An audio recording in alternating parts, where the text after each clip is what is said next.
মোৰ নাম হ'ল জিন্দা दैमारी। আমাৰ হেৰি জেগাটো দাউধাৰাই। এতিয়া আমি দাউধাৰাতে গুদাম গলি আছে। কথা হ'ল আমি সেইটো টেঙাটো ভূটানৰ পৰা আনে।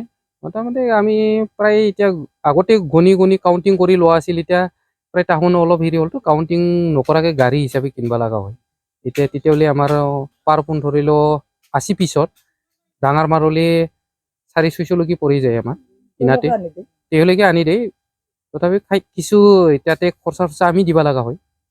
তাহাক আহা যাহা কৰা, কিবা চাহ পানী খোৱা, ভাত খোৱা, কেতিয়াবা সেইগিলা খৰচা আমি দিব লগা হয়। কথাখিনি সেইটোৱে।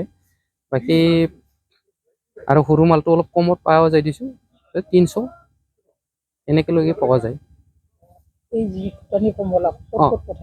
সেইটো আমি বৰপেটা ৰোড, কিবাকে পাঠশালা, কিবাকে বৰমা, ৰঙিয়া, গুৱাহাটী সেইলৈকে পঠাই দিওঁ আমি।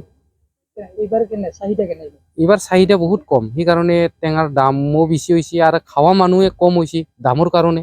আগতে ধৰি লও 1 পোন কিনা মানুহ এতিয়া 5 গাণ্ডা 20টা 25টা এনেকে কিনি লৈ যায়। সেইকাৰণে আমাৰ অলপ হেম্পাৰ পৰিছে আৰু এইবাৰ তাৰমানে চেলটো কম হৈছে চেলটো।